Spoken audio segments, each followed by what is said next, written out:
నాకు అవార్డు వచ్చింది. Hi friends, నేను Maithili Srithan. Tax filing India వాళ్ళు సమర్పించిన బిజినెస్ లీడర్స్ అవార్డ్స్ 2024 లో నన్ను ఇన్ఫ్లుయెన్సర్ ఆఫ్ ద ఇయర్ 2024 గా సెలెక్ట్ చేశారు. ఆ ఈవెంట్ హైదరాబాద్ లోని టీ హబ్ లో జరిగింది. న్యూస్ అన్ని వెళ్ళాం. ఒక డాన్స్ ఆర్ట్ ఫామ్ తో ఈవెంట్ స్టార్ట్ చేశారు. ల్యాంప్ లైటింగ్ సెరమనీ తర్వాత అవార్డ్స్ ఇవ్వడం స్టార్ట్ చేశారు. యాంకర్ చాలా బాగా ఈవెంట్ ని హోస్ట్ చేసింది. డిఫరెంట్ కేటగిరీస్ ఆఫ్ బిజినెసెస్ నుంచి బెస్ట్ ఎంటర్‌ప్రెన్యూర్స్ కి అవార్డ్స్ ప్రెజెంట్ చేశారు. అక్కడ విమలక్క పాడిన పాట ఈవెంట్ కే హైలైట్.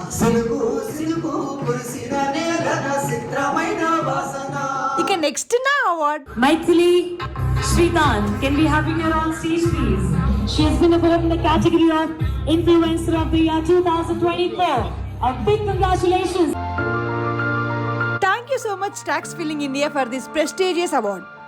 అండ్ ఈ అవార్డ్ నేను మన యూట్యూబ్ ఎక్స్టెండెడ్ ఫ్యామిలీకి డెడికేట్ చేస్తున్నాను. Thank you so much for your love and support.